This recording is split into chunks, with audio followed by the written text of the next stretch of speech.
bandiraɓe musidɓe tedduɓe hettiɓe programme o padanaɗen yettima woni programme o japrud addani en 3e édition waɗata koye 2025 e hirde e hirande lacciri e haako ko jamma yontaɓe jaggama ñande samedi 13 décembre 2025 ko ɗon to raweɗo so tawi allahu lamɗo o jaaɓi bandiraɓe so tawi a yiiɗi tawtorede oɗo jamma andu jamma o fuɗɗoto ko à partir de 20 heures inchallahu rabbi holi babiraɓe e yayiraɓe e teddidiraɓe oɗo jamma japrod fawi ɗum e dow omo ganduɗa kañum woni paare meɗen woni honorable député Aliou Dembourou Sow président de la convergence des éleveurs pour l'émergence du Sénégal mare oɗo jamma ko Coumba Yerenal Sow jiyaɗo ɗon to Gorlakke jooɗi toon to Belgique toon woni dowlaji dentuɗi toon to Europe mare goɗɗo o ko Koumbali jeeyaɗo toon to Agnam liduɗi jooɗi ɗon to États-Unis d'Amérique invité d'honneur les invités d'honneur Mansour Dia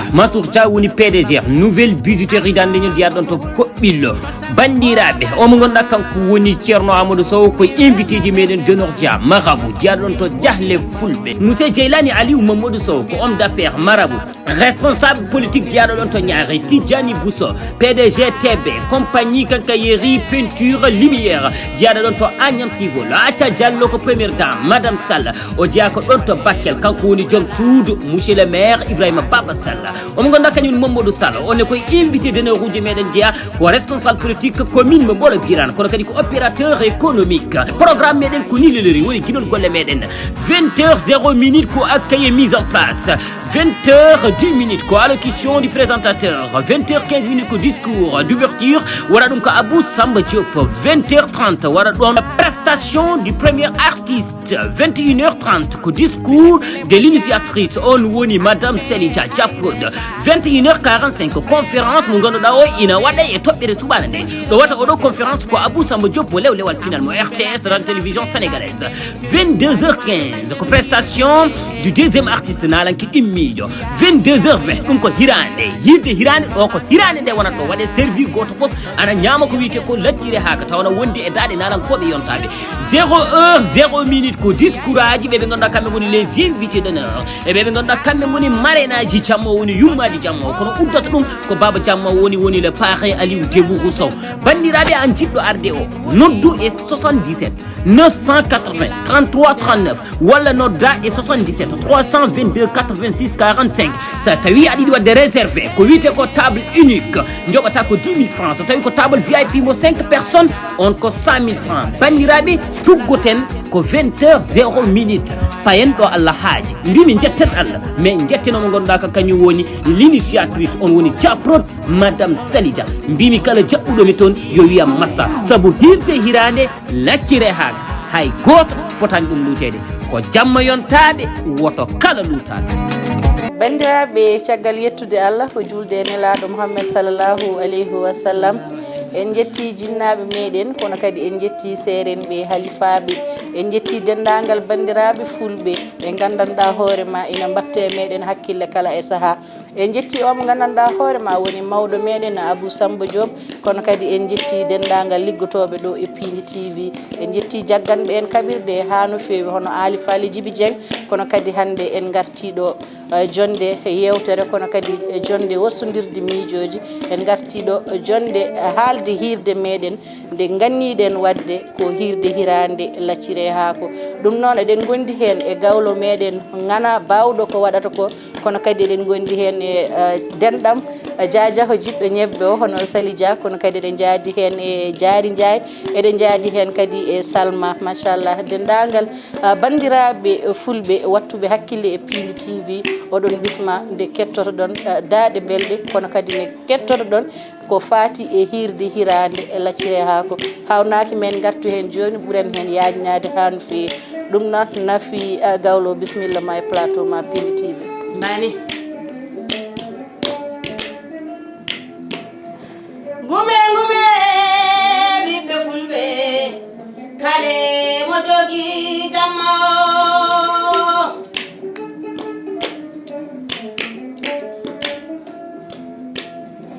gume Pindi TV kale mo jogi jamma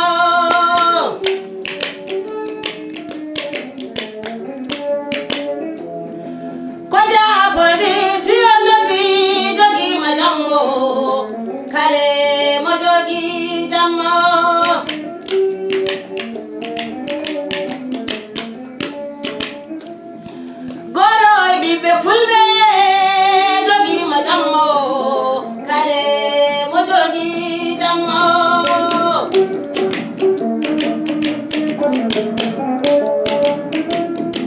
wonde abujo jogi jammo kare mo jogi jammo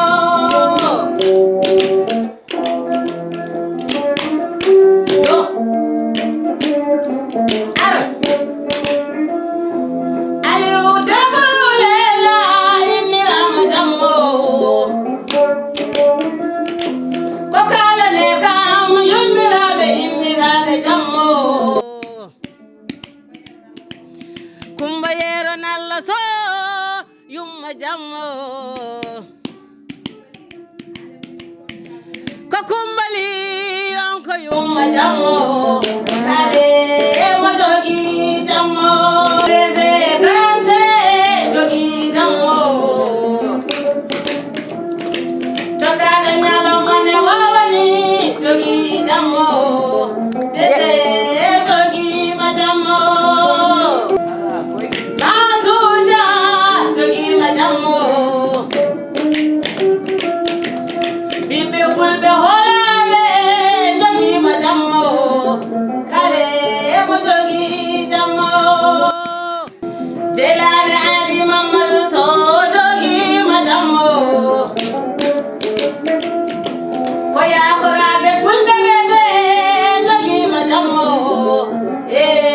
mo jogi jammo tijane puso lamɗo jogi ma jammo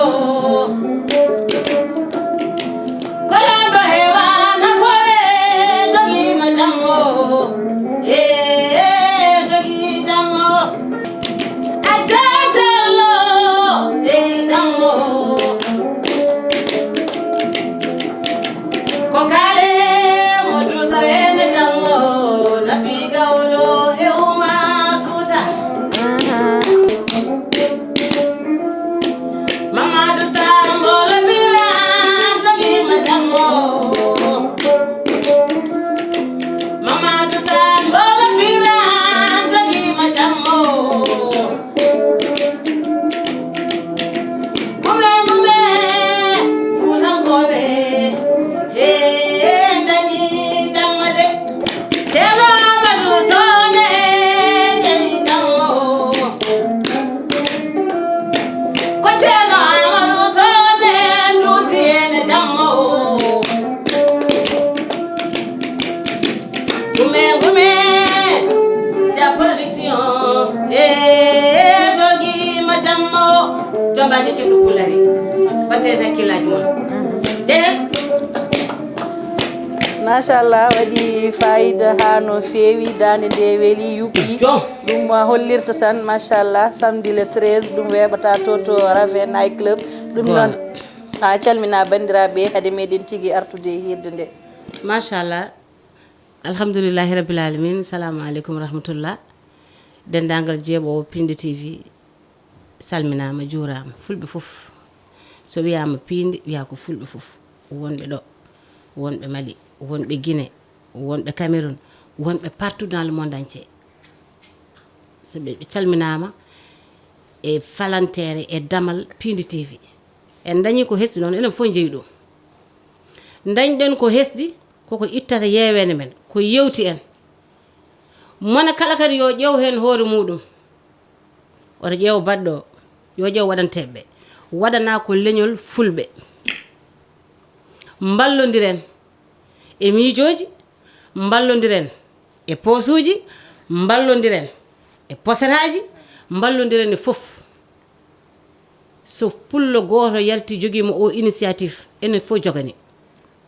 hay goto oto joɗone fada ha nodde kala poɗɗo notade hen yo ar noto notogol noon ɓene mbawi notorade daade woni hono amen ɓene mbawi notorade puusuji ɓene mbawi notorade kala ɓene mbawi notorade miijoji wonen meɗen fuutankoɓe nana jooɗi fulɓe ko joom miijoji en ne mbi dag kala hen ganduɗo ne jogui miijo mum ko duusata ɗi jammaji yo wat eɗen coynino hono ɗum en ngala cosaan joguiɗen cosaan ko fuutankagal pulagu joguiɗen cosaan ko ñiiri e lacciri e haako jammo wiyete ko lacciri e haako diine deggala laccire haako wata wona neɗɗo ko woni koko ɗum tiiɗi ɗum ngare koten Fuuta jamma o weeɓata jamma o ma wel par ce que o ƴetti ko sukaaɓe ɓe ngannduɗaa jawdi ne weli kono teddinede ɓuri welde min e Oumar min jiindirani kono mboɗo anndi mona min fof teddungal makko ɗeɗɗi ɗum ha heeɓi ɗo kala ko wela wadde amin wawi wadde par ce que wona hannde wona hirde nde de wona hirande nde sali wonko waɗata taw e gortinani so gawlo haali ɗum noon sikke gawlo waɗi keerol gawlo waɗani keerol waɗani heero waɗani gumbo gawlo koko teddina ko haalata fof fote amen kono kala teddinɗo min woni gummogol e wona tampere ne jiita e min tampa oto sikku komin yoɓaɓe ko foti noon teddungal ngal ɓurani min komin joɓate ko mbatten hakkillaji e hirde e hirande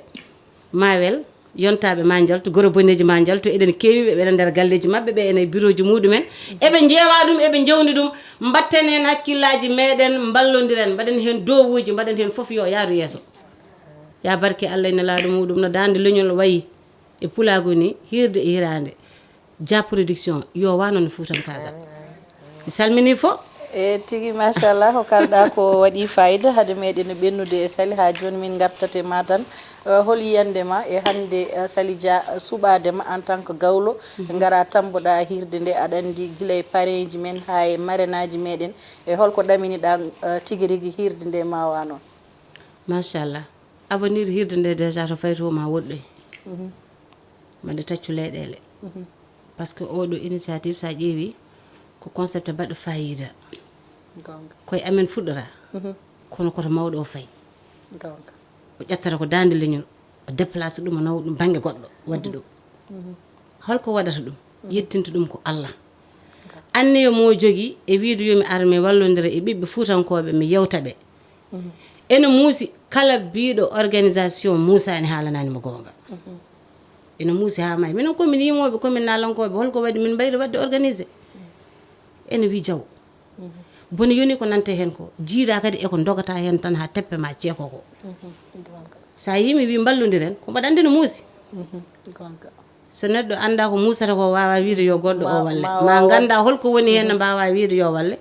ko initiative moƴƴo kadi so Allah jaaɓi inchallah ma moƴƴu ma jokku ma yaaru yeeso ɗum sikki ala tigi machallah paɗen feɗenduma mami atte maɗa joni joni ko leelata ɗum noon denɗi Sali Dia en garti ɗo hande e wadde programme tataɓo nde wonno en mbaɗinomo somi jumani hol année wonno première édition et deuxième édition eɗen e troisiéme édition hande hol yiyandema tigui hande wawde wadde eɓɓade wawde wadde hande hirde hirande laccire haako ella jarama jeeni boyam mi salminima mi juurimama mi ñaganmama Allah moƴƴere mi salmini kadi ɓe ndenduɗen plateau ɓe grande sœur Nafi Mboup Gawlo kemi wiidema ko la diva kemi wiidema ko gawlam yiiɗi mi jinmi ɗum yidde noon ko Allah subahanahu wa taala waɗata ɗum en calminima en beltima kadi rendude makko e jonde nde kono mi salmini ɓiɓɓam ɓeeɗo miñiraɓam sehilaɓam Salma Gueye Aydara tawno o wi bammakko caparo wi pourquoi mboɗo yettamo Gueye ko Haydara tan o yettere te bammakko caparo ko sehilam émission men ñande mo cakkirɗen wadde oɗo mo ɓorni mi sigdi joɗɗo mo ɓornimi o ko bammakko neldimi ɗum wadde noon en calminima en juurmama ha to no adibi en mbiyamo Seydi Haydara kono noon ko noon tigui ɓinguelam Diary Ndiaye kanko wiyata hoore makko Baylo Boɗejo mbiyomi han yo wi hoore makko Pullo Boɗejo yimɓe foof ndenda hen wadde noon ko debbo mo hawre kañum noon ko wiide ko miñiraɓe e duuɓi kanko ɓiɓɓe e gondigal gawno kala jiiɗomi tan ene yiyama sara mabɓe kala jiiɗomi ene yeeɓa e sara mabɓe koye piidi heeɓe goni ko gonga eɗen mbawno rendude mabɓe galle o taw relation ji men mbadani mabɓe noon kono ko sukaɓe ɓe ganduɗa wonde disponible e meɗen kala ɗo mbawɗen noddude ɓe ɗo noddirɗen ɓe paari e kadi kala ko mbawɗen kewnude eɓe duusa en hen wadde ko yettandeɓe Allah e jarnadeɓe calmini kadi woni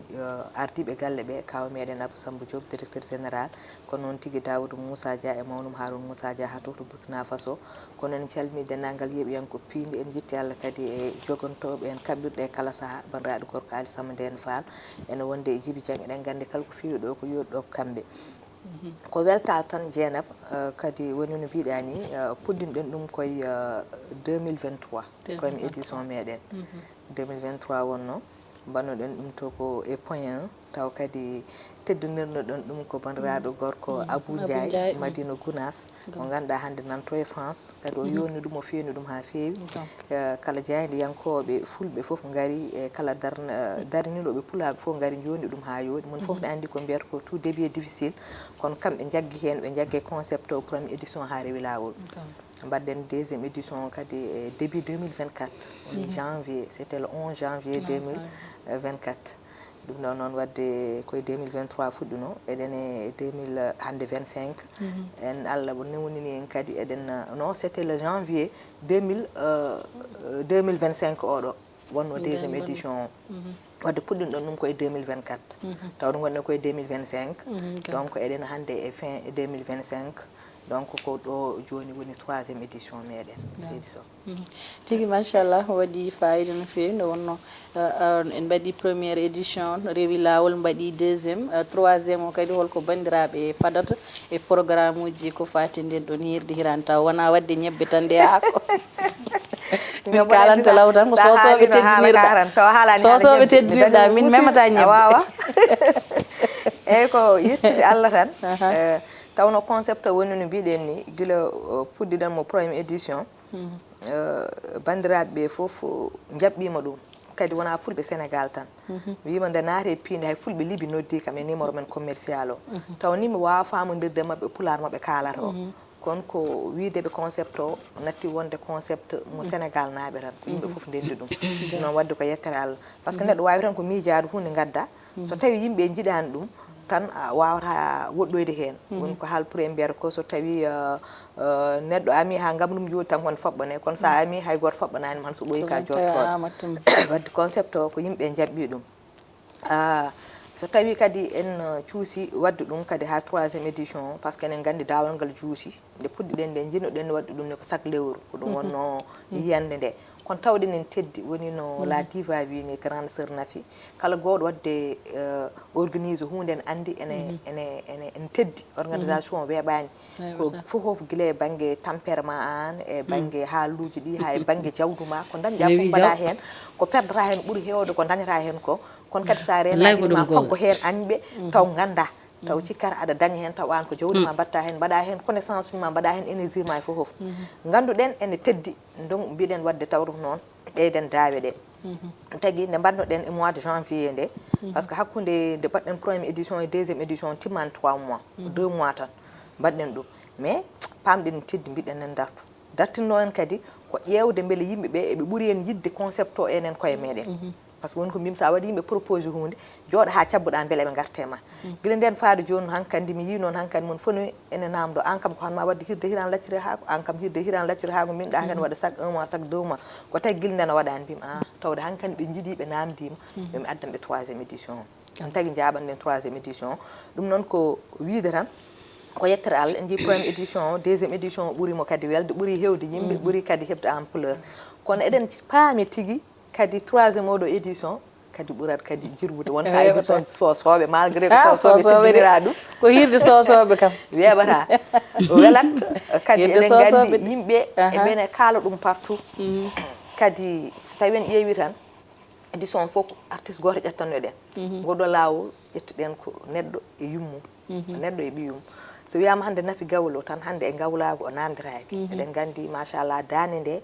e woni ko mbiyanmi ko e jimme o so jooɗima tan mino mo yima hay sino wona dande nde omo welami yiidemo e plateau wadde so wiyama Nafi Gawlo jooɗima hande addi gumballi muɗum addi gawlago muɗum huccite rewɓe fulɓe worɓe fulɓe enen gandi ɗum weeɓata wona kadi mbiyen deuxiéme édition kadi ɓinguel men Oumar Fouta mo ganduɗa enen foof eɗen hande en jii ko jogui e banggue e wonde artiste ko artiste plein ko joueur guitare ko joueur piano ko joueur fof kadi ko noon yimirta enen fof eɗen miiji janggo ene wawi wonde lomto Baba Maal en so wiyama kadi kañum jour kañum e Nafi Gawlo dendi oɗo jamma ene jirwino ɗum enen fof eɗen gandi ɗum wona hunde weeɓore hay sinno ko kamɓe tan jooɗino eɓe jima ala ñamdu ala yardu yoni yimɓe yoni fulɓe kono kadi teddiniraɓe jamma ɓe hay sinno ko goto e mabɓe tan yoni yino teddungal jamma o yonino jamma o ala ko hal non alhamdulillah rabbil alamin Allah be joni te goto mabbe tan wonno mbimi ni yoni jamma wadde non be do fos tawi denti odo jamma eden jogi njorto tigi kadi ekkoji kebeten di e kadi yimbe be ganda en ji hande mon fo jetti projet o wadi dum projet mudum jetti événement wadum événement mudum gile artiste uji gile zobi théâtre uji be ha yimobe mon fo nan wadi hen vidéo ji ni tawni won hen be ganda en ganda dum en kala hen ha do e caggal leydi wadde eden paami tigi 3e édition webata Sidi Sow tigi machallah dum non wadi fayr men garte maada joni dum non Salma bismillah ma anne calmodira e bandiraɓe kalna en seeɗa hol hen yiyande ma e 3e édition nanga micro no fewi assalamu aleykum bandiraɓe fulɓe battin micro seeɗa jaafoɗa assalamu aleykum bandiraɓe fulɓe caggal yettude Allah niraɗo mum sallallahu alayhi wa sallam salminde nene baba salminde aussi les caméraman Djiby Dieng e Ali Fall on calminama on juurama caggal kala ko fiɗi onon pewni ɗum machallah salmini invité amen men Tata Nafi Allah sellin dande amin amin ya rab machallah ewa kala ko dilli noon dilli ɗum ko ɓuri ɗum doole ko gonga de ɗum fof ne gandi 3e édition waɗan fof e flam inchallah kadi hemen jogui hen yakari malab aɗa nanno konngol malab law 2e aussi parema 3e ko waɗa gandi hey moy lolo badin micro jaafoɗa ewa ko noon tan par ce que oɗo debbo ko danan mi wiyatama togoroyam debbo gandanɗa hoorema jambar debbo ɓurɗo worɓe 10 oɗo wawi wiide noon par ce que imanagal makko tan machallah neɗɗo joguiɗo oɗo ngowɗo miijo pour rendinde sukaɓe halpureɓe foof bandiraɓe foof ngar potta tema jam son connaissance sa ari ɓoko ɓuuri hen welde ko mbima tan jiyata toon mbima tan jiyata kala mbaɗɗa yiide duuɓe kiral sa ayiyan bande mbadda ɗum haayo mbaddon langa mbaddon hunde foof tan ko tagi ɗum konko rendini yimɓeɓe affaire o gonga ne weeli ha may kono ko jiyata ɗon ko ɓuuri ɗum ɗon ene weeli ha ma jiya bande jiya sigil ma gandanɗa hoorema Allah no seedi a waɗi ɗum yiide aduna he ɗum tan ne weeli e wassalam mi salmini bandiraɓe ala en ceertani taw holla yiyande ma hirde nde nde wonna aɗa andi ko onon keedi e bismade hoɓɓe ɓe onon keedi kadi e wadde otosaji oɗon ñanto oɗon dara oɗon jonnata hirde nde de machallah ko minen goni otosaji ɗi moom minen mbaɗata accueil o minen mbaɗata hunde foof so Allah hoto min faɗata on hikka e ñantugal gollawol ko weɓata gollamen min ko montuɓe grade weɓata gollawol monti grade haalta surprise ko surprise tan jiɗɗo yiide ñantule joɗi tan yo ar rave nightclub jiɗɗo yiide yo ya rave inchallah 13 inchallah fuɗɗoro noon ko 20 heures garon law ñaama laccire ha law mbaɗon 10 heures law ha kette noon wasa wadde ñebbe nak yo leer ta ñebbe den sosoɓe tikka gayni ala jajaw o kañum soɗade en ñebbe weltata te ko sosoɓe o bismi mais añat invité ji makko gara mbasa ñamde sosoɓe memata ñebbe memata aɗa foti no Aliou Dembourou no arana mema ñebbe an o wi kam yo waɗamo coohe banggue ala wiyata noon jabata ɗum sosoɓe memata ñebbe ɗum noon pasnam jarim ɗum noon Diary Ndiaye bisimilla ma calmina bandiraɓe kalna kadi yimɓe yiyande maɗa e hirde hirande 3e édition e holko mbiyata bandiraɓe e holko ɓe padata e hirde de assalamu aleykum bandiraɓe yeɓiyonkoɓe Ayaw Pini TV mi salmini on to gonɗon e to gonirɗon ko Diary Ndiaye walla mbiya Baylo Bodeji e rewno salminɗon ɗo hande kam mo gandu plateau yan tan spécial o wona gorum hande ko yummiraɓe gandanɗamo min dokki respect machallah ɗum waɗi on deƴkinade tan mbiɗon kalta kaale nehi tata surtout tata somi yi ɗum ɓe welto ko masal wi ko machallah wona haside saabu kamɓe ko yiyeni moƴƴi o noddi kam ɓinguel mawo saaha fof nodda kamɓe kadi ene ƴeewa ko gonmi e dow mum kadi machallah yo Allah sellindade micro ma o salmina Dieynaba Sow ala yettode noon min tan joguiɗo yettode min tan joguiɗo yettode salmini kadi mama meɗen machallah ko Salma wi ko rek ko debbo mo gandanɗa hoore mum ɓuuri temdere gorko saabu min mbiyata kanko woni idole amen ñande foof mbiɗa waɗa haala vidéo ji mbimo wona haasido mo wona naafiga kadi mo ɓurnayi ene wawno wiide yata e Diary Ndiaye saabu Diary Ndiaye ɓoyani ko jalti hay goto anda ɗumen kono kala to wawi yaade ma noddami téléphone wiya holto gonni min en kala ko mbawmi wadde ko mbawmi jaggude ko fof mi oppat min so noddi kam tan mi andat ko lamɗum noddimi mi yahat mama salmi salminimama salmimi kadi jaariguelam kabdiɗamo on salmaki yaydara funeɓe jammo noon ko mbiɗen ko jammo weɓata ko jammo pulago ko jamma hirde hirande laccire haw enen gandi enen halpulareɓe carte men ko laccire haw ko ɗum woni cosaan men ko ɗum ganduɗen kono hande sen mbaɗi diinede gala en mbaɗi ɗum en duttima e cosaan meɗen mi sikki neɗɗo ɓiɗɗo pullo kala to wawno wonde ko wawno jaggude foti ko oppude saabu andi ɗum ɗo weeɓani pourtant wawno wadde miswi o waɗa affaire ko hay goto watta mais o rutti ko fuuta hanki e hande meɗen enen gandi enen fof gandi fuuta teddugal muɗum sa ari sa dokkerɗa ko lacciri jorndi jorndi kosam ɗum noon e kanko ɗum o artini gayna le 13 noon ɓeɓe fulɓe mi haalni on kala kam tarduɗo o jamma luppide mi watta tiktok mi haalta le 13 tan to raven noon ko hakkude Guédiawaye Pikine en mbiyata côté PAI le 13 décembre sara jaaɓi weeɓata amen toon auto saji gollolal ko salmaki gollolal nouveau amen ko may kadi ko noon sax ɗum neɗɗo ñaagui hirande fof aɗa yiiɗi ngabbude enen ko escalier hirande fof min ngabbi première édition welino deuxiéme o kam wi ala ko min mbaɗani hay dare première édition ko troisiéme o kam berende ɓe mbi ko welat ko so fasiran urat ɓe fulɓe pade min le 13 inchallah machallah waɗi fayida no fewi wonno hirde hirande ko concept baɗɗo fayida en mbaɗino ɗum nden en garti hikka kadi eɗen ganni wadde ɗum noon dendagal fulɓe wonɓe ɗo e Dakar e ko taari ɗum foof oɗon bisma e nden ɗon hirde nde wonno ko wurtinde en ɗam kadi ko fina tawa ma en jii toon guindiyankoɓe meɗen kono kadi min jii toon awluɓe meɗen min jii toon yimoɓe men enen e koye men kadi ma en jindira e koye meɗen kadi hunde ɓurani ɗum moƴƴude ɗum noon so jomum ari hen ma hirto ha haara so tawi ala ñebbe ɗum ɗo gawlo muɗum kadi yimana ɗum machallah ambiance nan toon kono kadi ma dañ toon connaissance uji ma dañ toon gandal nde wonno guindiyankoɓe men nan toon ma kaw meɗen Abou Samba Diop ma ar toon waɗa toon hirde wande fayida kono kadi ma dañ toon yimɓe ɓe gandanɗa hoore ma ɓe mbayrata yiide walla yimɓe ɓe jinnoɗa yiide ɓe a heɓani yidirde mumen wadde dendagal bandiraɗo jiɗɗo pulagu ina bismande arata hawrude hen ɗum noon Salidia kalna bandiraɓe tikeji ɗi no foti kadi so neɗɗo yiiɗi jokkodirde e hirde nde holno waɗata eyyi tikeji ɗi kam ko 10 000 francs par personne eɗen jogui noon les tables VIP woni yontaɓe taw wona sosoɓe kam taw ko jajaɓe ko aɗa kam sosoɓe ko yontaɓe pareji ɗi sa itti hen sosoɓe seere heddoto pareji no waɗi jajaɓe kono jajaɓe kam fof komi tumnowoɓe hen kam fof komi tuboɓe ñanden hen ko an changeata yettode eɗen jogui table uji ganduɗa ko VIP pour 100 000 francs pour 5 personnes ɗum ko table VIP o mais par personne ko 10 000 francs kono caggal mum aɗa andi wonɓe teddinirɗen jammo mataw en garade e inde man are pareji ɗi tan e invité d'honneur uji ɗi e maydanaji ɗi yo joni kam pareji ɗi no la diva udditiri ɗum ni tan hol jeeyɓe jammo jeeyi jammo o ko honorable député dendiraɗo Aliou Dembourou Lella kanko wonani honorable laabi tati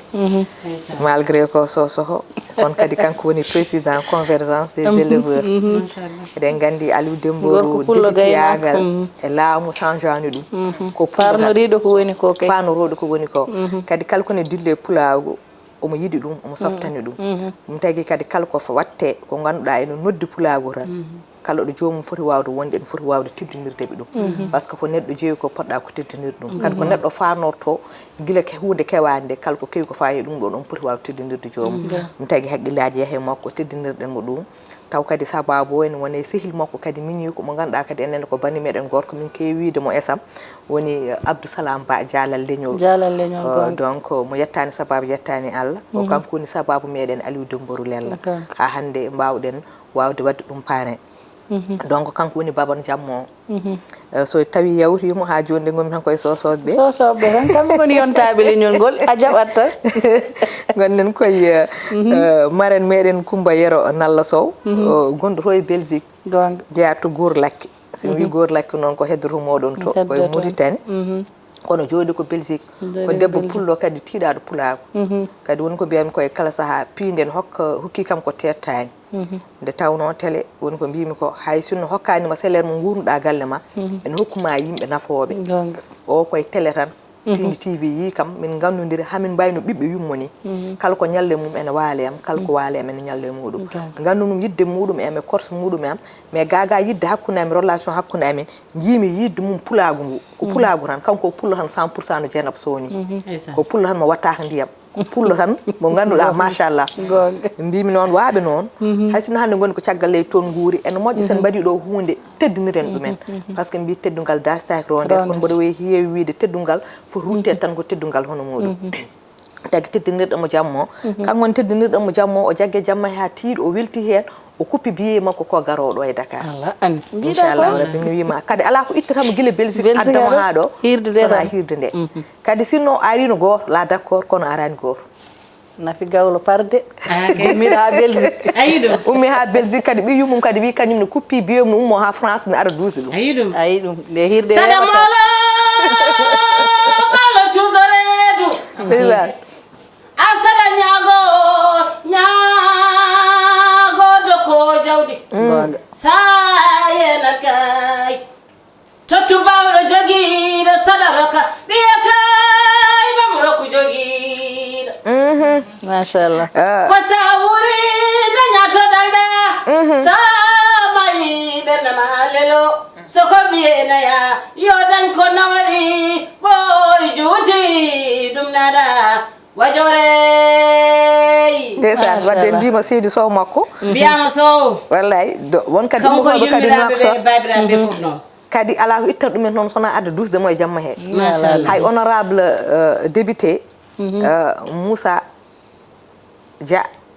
ko banni ko gorko wi min hoorema huɓɓo otam ummo gilnoako sodmi ar sabamde jammo gonga wadde kumba yero nalla aɗa jogui o ari en addore kadi yimɓe muɗum kadi ɓe addore ɓe fof kadi ko teddu hono makko hen wadde kanko o famninani jammo gonga en wondi kadi invité goɗɗo walla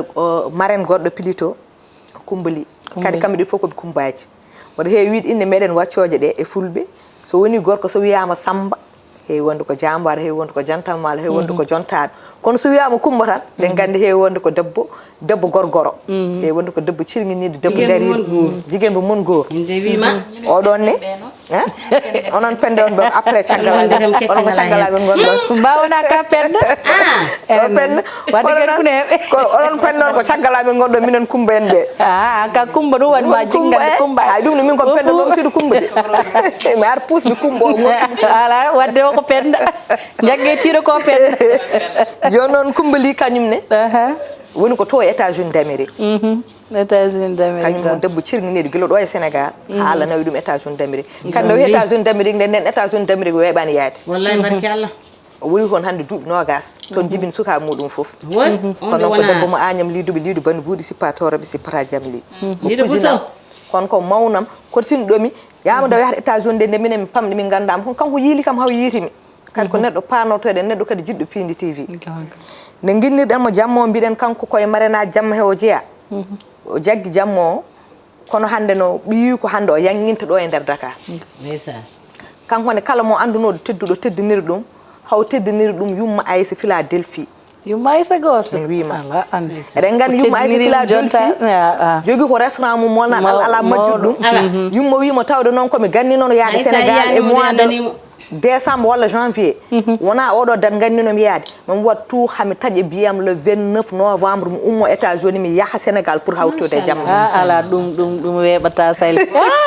Yumma Aissa tan a yirde hirande Philadelphie mbeɗa hirande le 13 kala nananoɗo Yumma Aissa meeɗa yiɗum so ari le 13 ma ara ko wadde représenté ɓi Yumma makko sehil makko Kumbali par ce que heɓani congé wawani arde o wi kono Yumma Aissa so yeehi ne wayno mi yeehi te kanko arata wadde représenté haɗani ɗon de bani amen gorko mo ganduɗa hade minen nden ɗum ko cousin amen en wiye Mamoudou Ly o wi Mamoudou o yam tawda an hebi coins coupe biye ma gummoda États-Unis jahani yumma Aïssa Badon kam représente kañum ko garo hawrde hirde hirande tre ha hirde hirande an est ce que den keƴorave en keƴata jogala de an est ce que changeta lio joni en baɗata a jari a yiyano change lio wala law fo nattade an rave wawa ɓe wiɗo ɓe fo rave wa ɗum de nin joɗiɗo fo ha 22 te invité d'honneur uji garan taw keƴata ɗon invité d'honneur o kalam ɗo joni jarami tan koye parent e deux marraine o te mi alama marraine aji ɗiɗɗi goto mabɓe fof kadi waɗi kadi ko invité ji mum spécial woni no mbimami ni wadde noon Kumbali enen gandi kañum ne ma forte délégation muɗum artoon yumma Aïssa tan timmi délégation ala yumma Mamouli tan timmi délégation ala ko haalnon ko ɓe o haalani wonɓe ɗo ha campement Ngeexoox wonɓe ɗo ha Kaolack ala ha Tamba ala ko itta ɗumen adda ɗumen sona wadde mo représente kan Kumbali wadde mbimi jaggi o jaggi jammo wona suware hono jaggi jammo ko janggi afu makko wadde o wiyama kankone jarama teddugal ngal ɓe jaggi ɗum no fotiri par ce que teddinde neɗɗo sattani sadde ko teddina neɗɗo o jagga no fotiri ko teddinirɗama o anda ka teddinɗo wadde ko ɓen goni parrain o e marraine aji ɗiɗi ɗi joni noon jehen les invités d'honneur invité d'honneur uji ɗin jogui noon ko invité d'honneur uji marque goga ɓe ganduɗa woni ko mbimi goto mabɓe tan yoni invité d'honneur soirée yoni parrain soirée ala ko heddi aɗa so wiyama hande DG grand train Mactar Ba andu ko suko mo ganduɗa hande yimɓe foof ene nan inde muɗum Mactar Ba goto hangue tan nde min jooɗi prix makko o wi inchallah rabbi mami armi arde forte délégation inchallah kadi kala ko mbawmi waɗat hen o wi kadi hay sinno ni o wi on garano on teddinirano mbaɗani kam invité d'honneur tawde kay ko mawnam Aliou Dembourou Lelo mbaɗɗon parrain tawde kay ene laaɓimi oɗo baba Amadou Dikal ko kawma o wi somi nanino hande dans les réseaux sociaux ɗum ne wawi addudema ala ko haalno ɗum teddiniri kam ɗum wadde Mactar Ba DG grand train o jeeya ko invité d'honneur uji eɗen jogi kadi invité d'honneur biteɗo Maysour Dia sen Maysour Dia ɗen oruji joɗi ko sihi rewɓe par ce que ene rewɓe fof ko or tan jiɗɗen ɗum woni rewɓe ɓe mbi debbo so tikki tan welnor ɗum wadde ko on woni PDG nouvelle budgétaire Dande Leñol ko gorko mo Kobbillu kankone oɗo dumun fof wonno ko France kono o wi mi arti ɗo e Sénégal te jamma o hay sinno mi dañi lawol to mbawmi dañde fof woni Dubai woni France mi yara sona jammo ɓenna wadde kanko invité d'honneur ji o jeeya sen ɓenni Maysour Dia eɗen jogui kadi invité d'honneur biyeteɗo monsieur Dieylani Aline Mamadou Sow ɗum Dieylani mbimi indema nden weeli ha ɓurti wona so ponɗa yettede o ceernaji mawɗo ko ceernaji moƴƴo ko Mahobou ko homme d'affaires ko responsable politique kañum ne ko neɗɗo moƴƴo mo ganduɗa jiɗɗo pulago kañum ne wimami armi arde forte délégation wadde onno ko invité d'honneur uji meɗen jeeya eɗen jogui kadi invité d'honneur biyeteɗo Tidiane Bousso inde makko ɓoyinane ɗo e nder pintiji kanko woni PDG Fakop Sénégal hande Fakop Sénégal wonti PDG mo ganduɗa ko TB compagnie TB compagnie fitti Tidiane Bousso compagnie ko jogui kenkayruji makko lumière peinture et tout on ko gorko mo Agnam Siwol on ko bewɗo Belli Bousso ko banam gorko tigui Maysour Bousso Maysour joom weeli glace joom weeli somi jumane le hay wonto kewɗen hawride makko e hirdeji ɗi min wima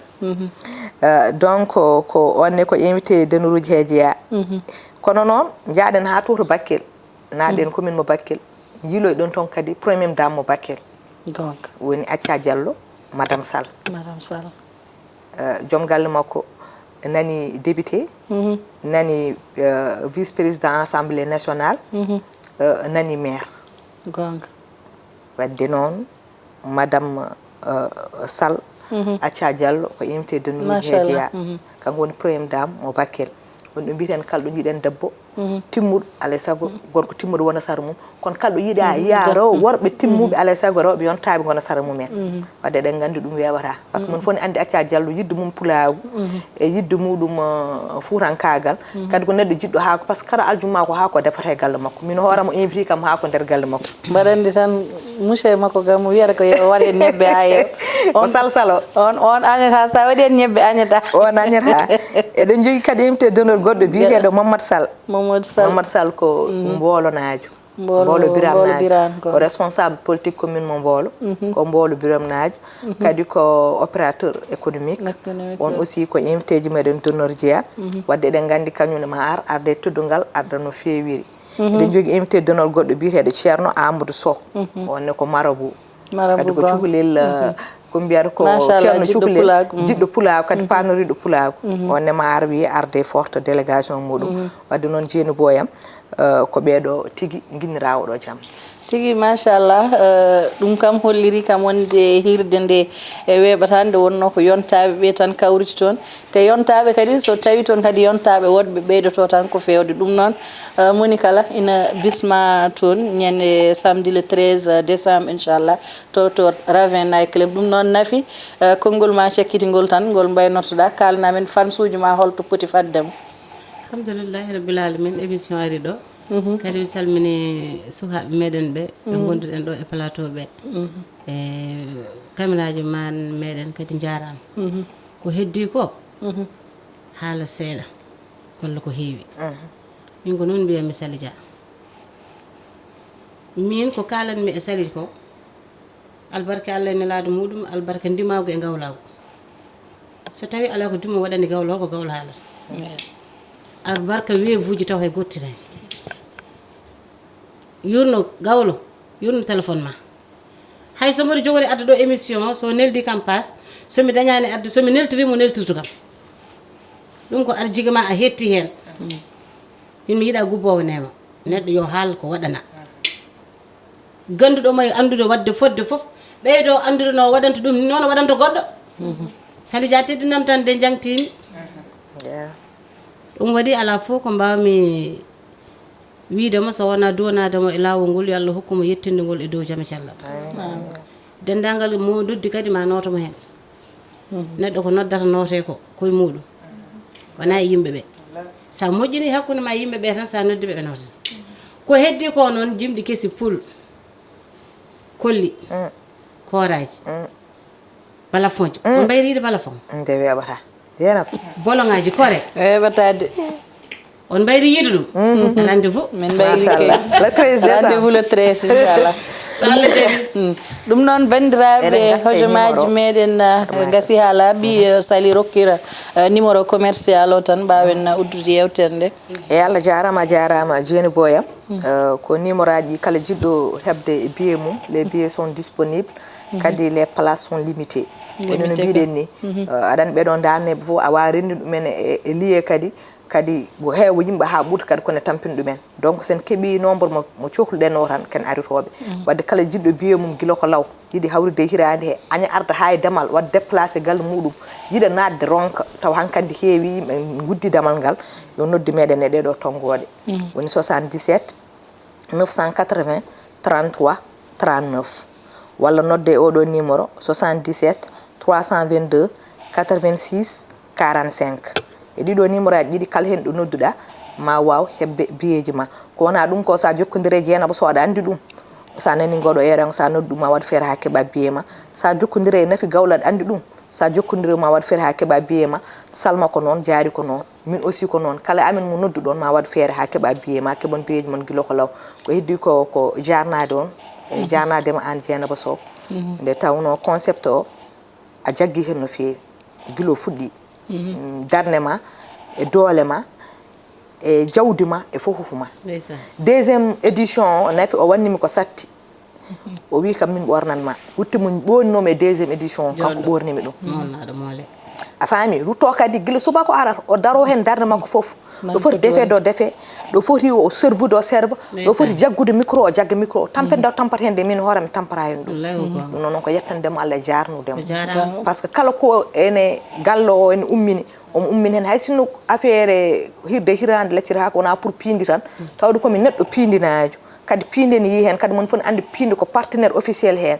kanko omo softan ɗum omo dari hen omo dari kadi hakkude amen kala kadi ko noddumomo omo yiye hen wadde noon Allah jarama a jarama seydi Sow ko heddi ko noon Nafi an minema ko mbiyata ko ñaar ham no ñetta hammo yidde men ko yidde fi sabilillahi kadi an ka moƴƴo tan par ce que heewi ko neɗɗo mbaɗanɗa ɗum ko ɓuuri ko mbaɗanɗa o to taw yoɓanima moƴƴere taw oɗo haydara waɗana ɗum mbaɗanɗa ɗum koko famɗi kono tedduɗo ko tedduɗo tan ko an tan moƴƴo ɗum noon hande weeɓani e yimɓeɓe wadde Allah jarama on jarama eɗen jarno bandiraɓeɓe foof eɗen nodda kadi bandiraɓe fof ne garata e keewal ko heddi ko kadi eɗen jogui les artistes surprise ko wayno Kane Diallo welma wi ko garowo inchallah artiste uji hewɓe wodɓe ko wayno Aline Guissé en Aline Guissé ɓoccitiɗo ɓen fof jii mbaɗi hen vidéo ñumen wi ko aroɓe kadi artiste uji haal pour en fof ma gar toon wadde yen paam hunde nde wona hunde weeɓore min jii toon surprise uji kewɗi wadde ko heddi ko yo Allah hokku en hawride hande 13 décembre inchallah à partir de 20 heures fuɗɗoto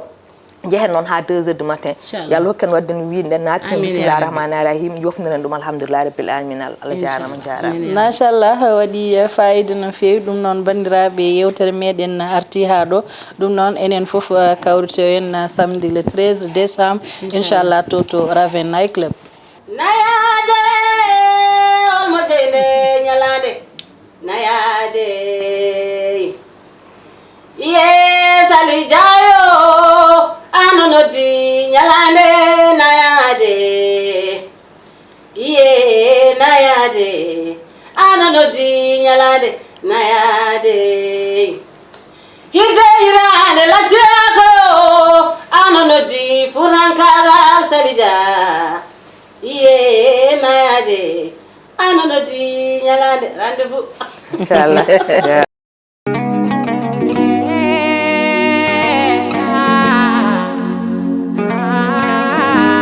bandiraɓe musidɓe tedduɓe hettiɓe programme o padanaɗen yettima woni programme o Japrod addani en 3e édition waɗata koye 2025 hirde e hirande lacciri e haako ko jamma yontaɓe jaggama ñande samedi 13 décembre 2025 ko ɗon to raweɗo so tawi Allahu lamɗo o jaaɓi bandiraɓe so tawi a yiiɗi tawtorede oɗo jamma andu jamma o fuɗɗoto ko à partir de 20 heures inchallahu rabbi holi babiraɓe e yayiraɓe e teddiniraɓe oɗo jamma Japrod fawi ɗum e dow omo ganduɗa kañum woni paare meɗen woni honorable député Aliou Dembourou Sow président de la convergence des éleveurs pour l'émergence du Sénégal mare oɗo jamma ko Coumba Yerenal Sow jiyaɗo ɗon to Gorlakke jooɗi toon to Belgique toon woni dowlaji dentuɗi toon to Europe mare goɗɗo o ko Koumbali jeeyaɗo toon to Agnam liduɗi jooɗi ɗon to États-Unis d'Amérique invité d'honneur les invités d'honneur Mansour Dia